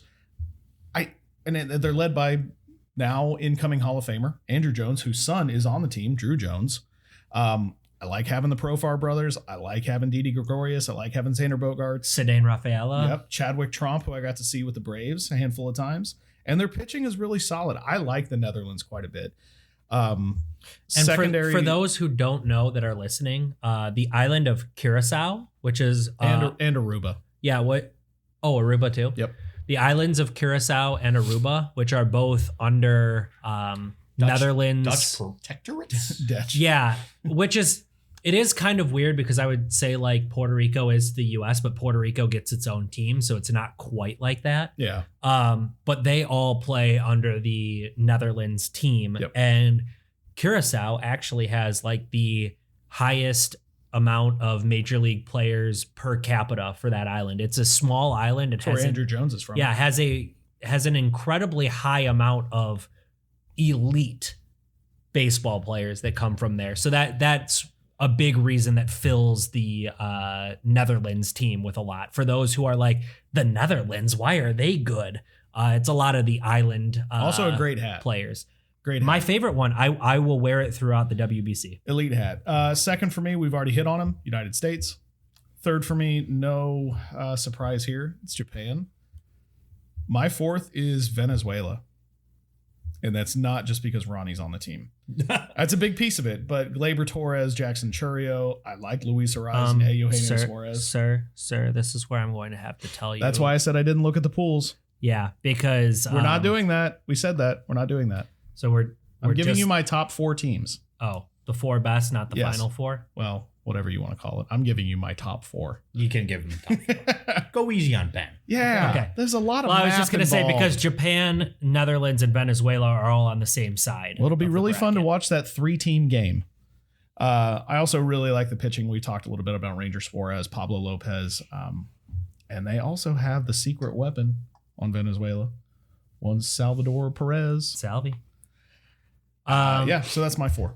So I'll go next because I gave Ben crap, so I feel like I need to follow it up. Yeah, give me crap. Yeah, so I am going to go by pools, so I'm not going to have three from the same side. Famous rule follower Josh. Loser. Yes. I think USA comes out and it's just too loaded of a roster. Mexico is going to be a big threat. The USA-Mexico rivalry has been fantastic in the WBC the last several times. I think USA has the edge. From Pool A, I think Cuba comes out of there. I know that they're not as strong as they have been in the past, but Puerto Rico is missing some guys, including Francisco Lindor, who did not get permission, and Javi Baez, who is suspended due to a marijuana infraction in 2023, which is a whole thing that we can get down a rabbit hole from. But I think that Cuba and USA on the AB side, and then, I mean, Japan, you can't bet against Japan at this point. And then I'm going to go Dominican Republic. That lineup is just way too stacked. I think that they're going to be like an 8-run-a-game team. Advancing from Group A, I've got Canada and Puerto Rico. I'm just kind of, I don't know, maybe chalky picks going with whoever's got the most MLB pros on the team, but I do like both of those teams when it comes to both lineup as well as pitching. I think Panama and Cuba are both wild cards within there. Cuba especially because they've got so much in-country talent that is unknown to the rest of the world. Out of Group B, I've got US and Mexico coming out. I feel like this is probably the easiest of all the groups. Italy, Great Britain, and Brazil, I don't think we're going to factor in too much. So I think it's pretty easy that USA and Mexico represent North America there. Group C, I've got Japan and Korea advancing. Czechia is a nice story, but it's going to be hard for them to do anything in the tournament. They're just happy to be there. Taiwan and Australia are also going to not pose much of a challenge to either Korea or Japan. Though I would implore people to watch Australia. They are one of those, they're not a big threat, but they are a lot of fun. Australia's got a lot of high quality baseball talent to them. Yep. And it's definitely a team to watch. Group D, I think, has got 4.5 legitimate teams to it. I've got the Dominican and Venezuela advancing out, but I feel like Israel or the Netherlands could surprise people and also take one of those spots. Nicaragua is also not a team to be trifled with. They're going to have a lot of danger there. They will play spoiler. Yeah, and I've got... If you put Nicaragua in Pool B instead of D, they'd have a real chance. Or A. I've got a lot of emphasis that I've placed on the pitching from these teams. So I have got the U.S. overtaking Venezuela in the finals and finally getting a WBC trophy after quite a few years. Well, Tyler, me and you are the exact same page, pretty much across the board. Nice. I have all the same teams coming out of the pools. Do you want to back up and go first? Yeah. Okay. And then I have USA winning it all for pretty much the same reason. I don't know. Did we pick winners? I didn't pick a winner. I don't know if we picked full winners, but I have USA. I don't know how you can beat that pitching when it comes down to it. Who do you pick, Ben? I don't know why. I don't know why I feel this, but I think Venezuela wins. All right. You know what? If you don't love this country, you can get out. Love it or leave it. I feel like some part of the country this evening will feel the same way. Well, now I'm feeling a little inadequate considering I gave a final four and everybody else gave a winner. So to finish off for me, It's because you're weak. I am going to give a winner again. And so I think USA comes out of the left half of the bracket. I think that they're just overall too good of a team. It hurts me to pick against Japan because they've been so dominant in this entire World Baseball Classic history. 3 of the 6 championships have gone to them, but I just feel this Dominican team is too good. I think they beat Japan and then they come through and they beat the United States in the championship. You can join Ben leaving the country. Yeah. Me and Tyler will be here. We'll be here. We'll be here with our pretty. bald eagles and our patriotism and I want it to be known our flags.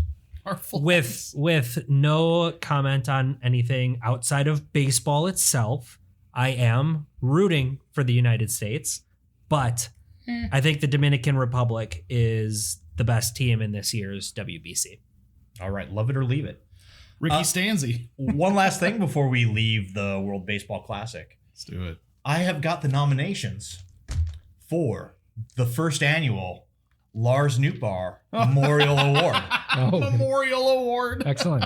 R.I.P. Lars Nootbaar. Alive. He's not dead. No, not dead at all. So, Not dead yet. those 3 years ago, Lars Nootbaar, I think, shocked the world when it was announced that he was going to be on Team Japan. just because he has got a combination of a Scandinavian and Dutch name, and everyone found that to be hilarious. But his mother is Japanese, and the nation of Japan adopted them as one of his own, and it was a delightful story. And they love him in Japan. They ran billboards everywhere. They are big Lars Nootbaar fans in Japan. Here are our 5 nominees for the 2026 Lars Nootbaar Award winner. The first annual. Triannual. Representing the Dominican Republic, Austin Wells. Yes. Whose mother is a Dominican gymnast. Yes. Representing Korea. Oh. Jemai Jones. Okay. Jemai Jones. Yes. Tiger right there. Yep. I love him. He is. So Austin Wells is a catcher for the Yankees. Jemai Jones is a utility player for Fourth Detroit. Outfielder for the Tigers. A lefty pitching specialist. Representing Team Israel, Carlos Lequercia. Yeah. Oh, that's the one we went with. Okay. Right. So he is very famously Jewish last name. He is Carlos' famous Jewish first name. He is a minor league pitcher in the Detroit system. Representing Taiwan, Stuart Fairchild. We talked about him at dinner on Friday. And representing Korea, your winner. Of the Lars Nootbaar Award. Oh boy. From Korea, Riley O'Brien. He is going to be a co-closer for the Cardinals this year, and when you look at him, just realize that good old Riley O'Brien was a member of Korea's WBC team. The famous crossover between Korea and Ireland. Yes, I love it. That's a good pick for the winner. That's a great pick for the winner. So yeah, we encourage everybody to watch the World Baseball Classic. Tell us your thoughts on our picks, and we'll be reviewing it as it goes. Yeah, absolutely. It doesn't start for a handful of weeks. So it was like 3 weeks away. We'll talk more about it as it goes on. 3 long, cold weeks. But we'll have content for you for those long, cold weeks. All right, so that was our World Baseball Classic preview. Ready to move on to our favorite segment? Yes. Let's. All right. Say it with me. Avery Demands Answers. This week's question: why is home plate a different shape than the rest of the bases? Good Lord. Well, I will tell you one thing, Avery. Home plate actually used to be an actual plate. They would put a dinner plate down to act as the home plate. So I did not know this. Yeah, it was like you would actually have a round circular dish that you would bury in the ground to act. Oh, that's why they call it the dish. It is the dish. And so the plate, the dish. Yep. Yeah. So there is that, but the specifications for how large home plate needed to be was set as a diameter, which is now the same width as home plate. As it exists right now, and they just lopped off the edges to designate foul territory. So that point that goes forward from the pointy part of home plate and everything in front of that is fair territory, and it extends on out to everything else. So that's why when you hit a ball off of the plate, and if it stays in fair territory, that is a fair ball. Well, how about that? Nels, you had something? And it's the strike zone. But that's not why it's that shape. Well, the width of it, like the actual measurements. The width of it. Gotcha. It designates the strike zone. Did a couple of years ago when they increased the size of the bases, did they increase the size of home plate? No, they did not. They did not. It's still 17 inches wide. So it's a different shape. Probably specifically for what you just described. The point exists to designate the lines. Yes. For fair and foul territory. Right. So it went from being a 17-inch diameter plate, right, to wanting to. I mean, this is before there was a strike zone, so it was just there to designate like a place that you needed to touch in order to score a run. Interesting. To being a necessity to have a strike zone, and then they lopped off the corners to not have it be a square, but rather it be. I don't even know what type of shape we would call it. It's not a diamond. It's a pentagon. Is it a? Well, it's a pentagon. It's a pentagram. Technically. Oh God. Is it a rhomboid as well? Is it a rhombus? Was it a parallelogram? It's an irregular Is it pentagon. a trapezoid? It is not a trapezoid. It's not a trapezoid. That's a four-sided. No, it is a It's not trapezoid. Yeah. No, trapezoid is not four-sided. That's four-sided. No, trapezoids. Trapezoid's Oh, four-sided. Mr. Okay. Haig in geometry would be so mad at me right now. Google, He was also my baseball coach, so he'd be doubly mad at me right now. Google says it's a pentagonal slab. Pentagonal. My favorite metal band, Pentagonal Slab. That does go hard. It I'm not does gonna lie. in the paint. Actually, I like irregular pentagon. It just needs some Pepto-Bismol. there some fiber. Actually, I think that makes a lot of sense, Tyler. Thank you for that. I honestly had no clue how to answer this one. What you guys are learning every episode that we do is that I am on the same level as Avery when it comes to my understanding of how the world works. Are you smarter than a 5-year-old? And no. Her birthday is in April, so we'll see. 5 3/4. She'll be 5 then. Oh, okay. So not even 5. No, she's not 5. She's Okay. 4. So when we get there, we'll see if I'm smarter than a 5-year-old. Well, Avery, when you get into middle school or high school geometry, we should send you this link where apparently baseball's home plate is mathematically impossible based on the just dimensions that are in the rule book. So we can send that to you and you can absolutely What do you stun mean your geometry teachers. Mathematically impossible. I don't know. I haven't read it yet. Like it does Because it has 3 right angles?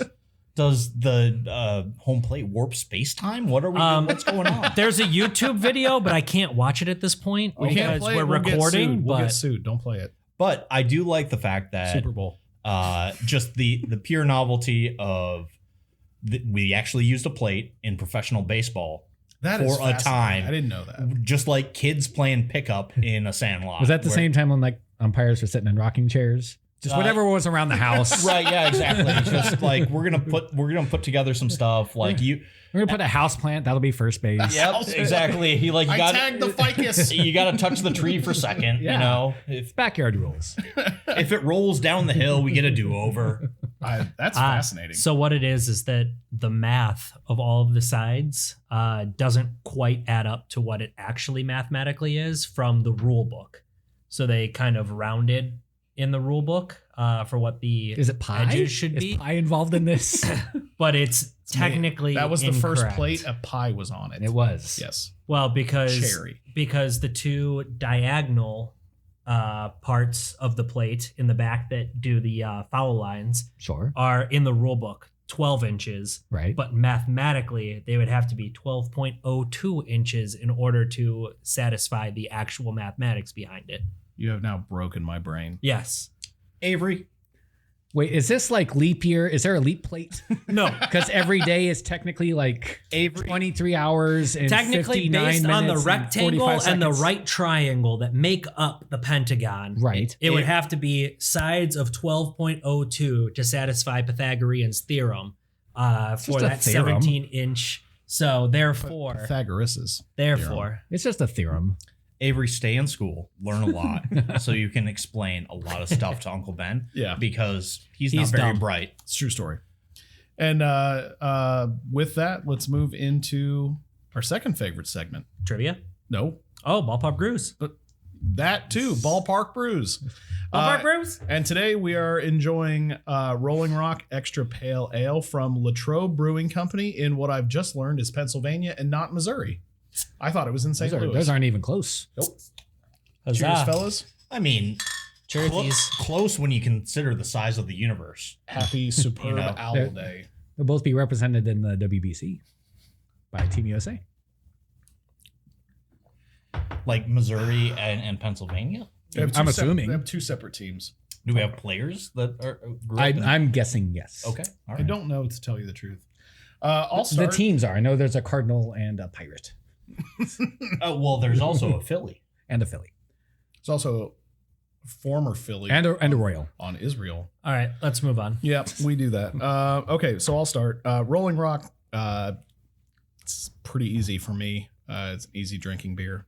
It's very light. I've had it a ton. We drank a lot of this in college when we felt like we had money.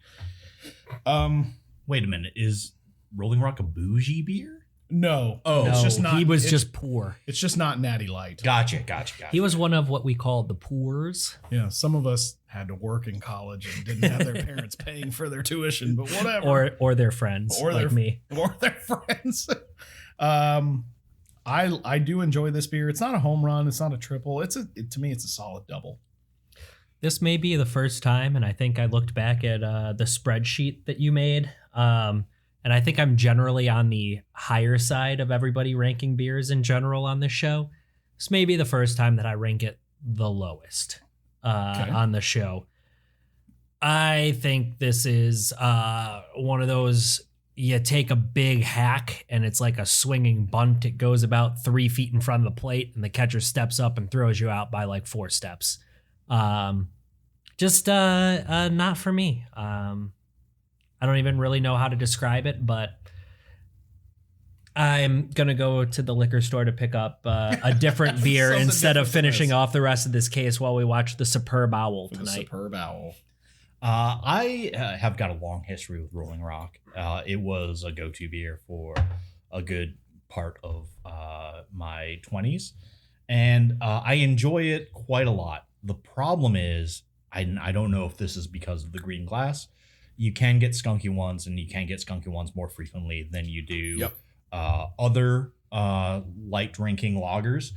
And Is this one skunked? no, is not that- at all. No. Oh, this is the good version? I mean, yours may be skunked, and that could be why you're giving it the Swinging bunt. swinging bunt, which is why Rolling Rock is just a good, honest, like sharply hit grounder up the middle single for me. You know, it was established in 1939, been around a while. You got to respect that. Almost, 100 years of being a solid beer. They haven't changed an ingredient since. They have not. It's got the green bottle like Heineken. Also got to respect, doing something different there. I love a green bottle. It's extra pale like me. And Heineken's Dutch from the Netherlands. So just like your WBC pick. I picked Venezuela. It's extra. It's extra pale like I am. So, you know what? I'll give it a Luis Ariz single. It made contact, and it's usually going to find its way to the outfield. Okay. As I thought, I was the lowest for the first time. Well, there you have it for Ballpark Brews. All right. Should we end it with some trivia? Let's do Yes, it. please. You're too close to that. I'm watching. Stop the end of the cheating. Michigan Stop cheating. UCLA Okay, so women's basketball. game. There are two pieces of trivia today. Okay. Well, two segments, I guess, probably the better way to describe it. So I did World Baseball Classic trivia, but also Monday is President's Day. So Oh no. I thought that it would be interesting to do some trivia about presidents and first pitches. Okay. So which one would you like to start with? World Baseball Classic or Presidents? President's Day. President's Day? Yes. Okay, who'd like to start? Start with Tyler since he picked it. Okay, Tyler. The first one is multiple choice. What year did the ceremonial first pitch by a president start? 1908, 1910, 1912, or 1914? Well, I don't know exactly because all of those are too close. They are very close. Here's a question for you. Sure. Is McKinley the first one to throw out a first pitch? That may be the second question, Okay. so I can't answer Okay. that. All right. So Nels, you got a hint. But no. I am going to go with 1908. Incorrect. Okay. That would be the Cubs World Series. I would say, since I believe World War I was happening, 1914. Also incorrect. Okay. What were the other two options left? The even years between 08 and 14. So 10 and 12. 10 and 12. I'm going to go with 12. Tyler, would you like to guess the correct answer? Dang it! 1910. 1910 it was. All right. And Nelson, who threw out that first pitch? What president? 1910. Who was the president? Was it? No. Teddy Roosevelt? No. Oh. It was not Roosevelt. Shoot.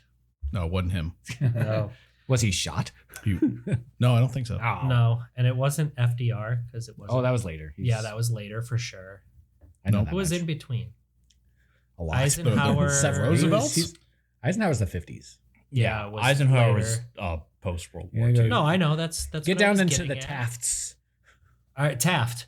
I was going to say, you kind of gave it away there. William Howard Taft. How about I get into exactly the Taft? Do you know what team it was or what stadium it was? Cincinnati. No. Oh, I am going to go with Cleveland. Comiskey Park. You missed the kind of the big hint. It's the first president to throw out a first pitch. It's the Washington Senators. Okay. Ed I didn't Griffith. know he'd be just so lazy. I'm going to go a couple blocks. He and do just this. got on the horse and went down the street. Yeah. Ed Griffith. Why didn't he fly to Chicago in 1910? Just take the plane. At Griffith Stadium. All right. Josh, that's me. quit Googling. No, I was just looking up where Taft was from. So Ohio. Ohio, and Yeah, that's why I guessed That's why we Cleveland. both. Yeah, he's from Cincinnati. That's why I picked Cincinnati. Yeah. I thought he was. Oh, but no. Then you made me feel like an idiot. I didn't mean to I do picked that. an old That's park, sorry. to be You fair. Didn't make mean to yourself do that. feel like you Ah, just fair need, enough. It's not like I said, need better Alright, self question me. It wasn't my goal. It's not like I said Safeco Field. What president has thrown out the most first pitches? HW. That's a good guess, but no. Ooh, that is a good guess. Because they owned the Rangers. Astros? No. Rangers. W owned the Rangers. HW owned the Astros, didn't he? I think he was an investor in them. Yeah. Yeah. But Maybe he wasn't the principal owner. yeah, I mean, I'll just go by longevity, and so therefore I will say FDR. Bingo. How many do you think he threw out? I will say 12. Very close. 11. Wow. 11 Wow. first pitches. All right, Tyler, it's back to you. Okay.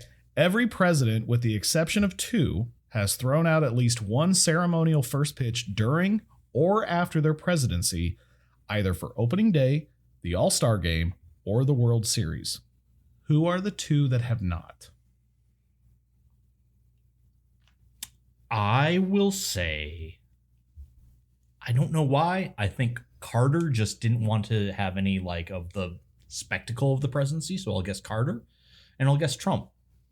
You're 50% correct. Trump is one of them. Yeah, I was going to say I don't remember. him. Carter threw them out after his presidency. Okay, So he never did it while president. that makes sense. Nels, who would be the other president who has not done it? I mean, Washington didn't. Well, since it started in baseball. 1910. Oh, There Andrew wasn't Jackson. even baseball around for Thomas Jefferson. or John Andrew Jackson. Quincy Adams. King George never did it either. oh man. I'm going to go with James Buchanan. I'll say Nixon. That's a good guess, but no. Okay. Josh? I'm going to go with Herbert Hoover. Nah. Dang. I'm going to go with JFK. No. Okay. Was Harrison around for baseball? No, we're talking about Harrison was like 18. You talking about William Henry Harrison? Yeah.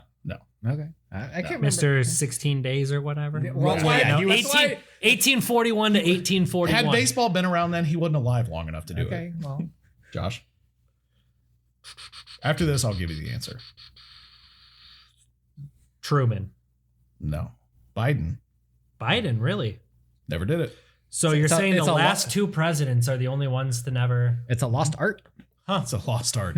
Well, I'll leave that alone. Okay, come on. Yeah, it who's may next? be a factor of a Me. very Yep, politically we'll just charged leave that environment. one. Yep. Okay, last one on President's Day. Go Obama. He did it. He did it a lot. He did. Not 11 times, but he did it a lot. What teams have not hosted a sitting president to throw out the first pitch? There are 5. I'll just start recent. I'll say the Tampa Bay Rays. That is 1. I'm going to go with the non-American team, Toronto Blue Jays. That felt like low-hanging fruit. That is 2. I'm just going to go with geography and guess the Seattle Mariners. No. Okay. No. It's a good guess, though. I'll stick with recent and say the Arizona Diamondbacks. That is 3. Did you say currently active teams? They are current teams, yes. Okay, so I can't go. You can't. I can't double up on Canada and Can't say go Montreal. Expos, no. Um, One of these will surprise you, I think. San Diego. Incorrect. I will go with Atlanta, Carter definitely threw out at Atlanta, so that's out. Yep. I think Nixon threw out at the Braves too, if I remember. Yeah, it correctly. could be. And I will go with Kansas City. That's a good guess, but incorrect. I'll stick with recent and say Colorado Rockies. That is 4. That is 4. Has There's one anybody left. picked up on what I'm doing yet? There's one other team. Expansion teams. Yes. So who's the next one? Ooh! I've got one that might be the 6th. The 6th. There's only 5. Well, I'm inventing one. The Portland Sea The Dogs. Nashville team. no, it's not. It's slightly tricky, but it's not that tricky. Oh, the former Expos. Yes, the Expos.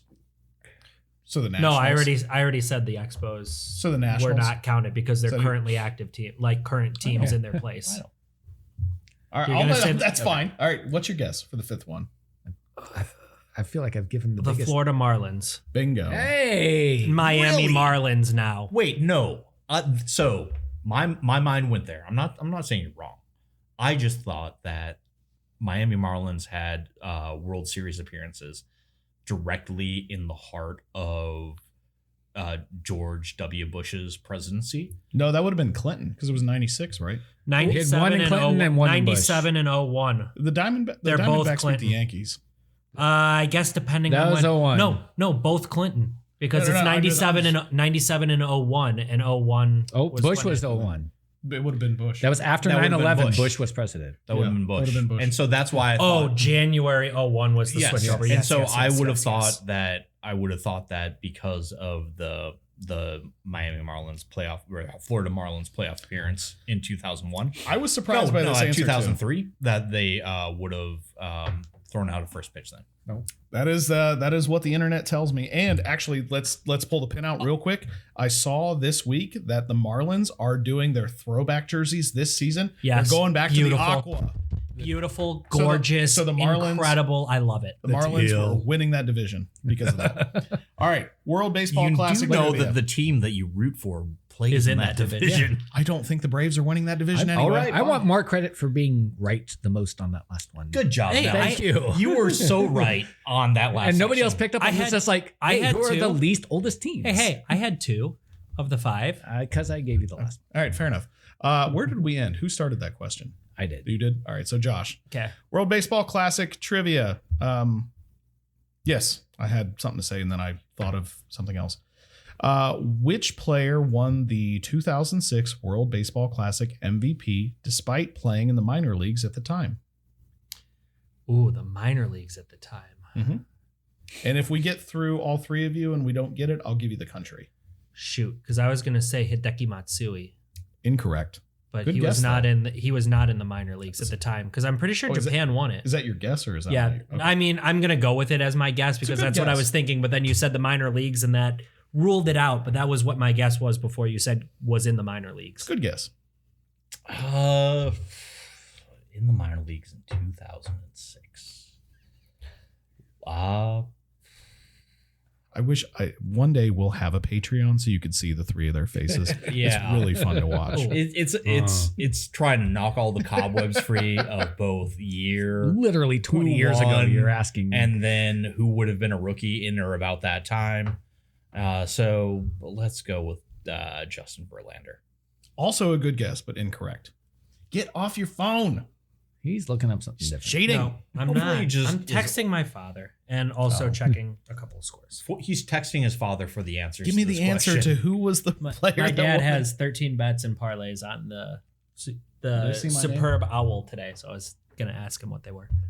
I'll put $10 on Alan. I don't know. Jason Hayward. No. The country is Japan.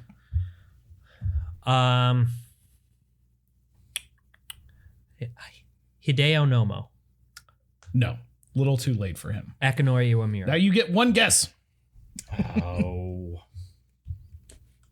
If it's Akinori Iwamura, I swear to God. My It's not. goodness gracious. Because I'm pretty sure he was on that team. He was. He was. Yeah, and he played for the Rays. Was it a 10-year-old Shohei Ohtani? It was not. Oh, okay. It was well, not. then I guess my guess is wrong. Okay. Lars Nootbaar.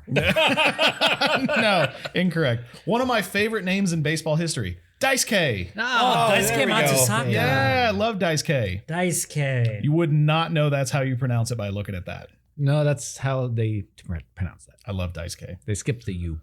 All right, so Josh starts this one, yes? No, I started the. Okay, last Tyler starts this one. Yes. One day I'll get this right.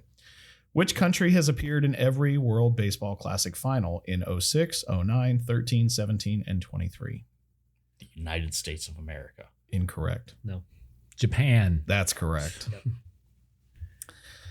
Nels, Yeah. which game holds the attendance record for a World Baseball Classic game? You give me the year and the countries. I'll say the 2023 finals with the U.S. and Japan. Okay, now give me where it was. Isn't it Miami? Wow. Nice. All right. Nels, Wow. way to go. Yeah. You are killing trivia. I remember 3 years ago. Wow. Yeah. Okay.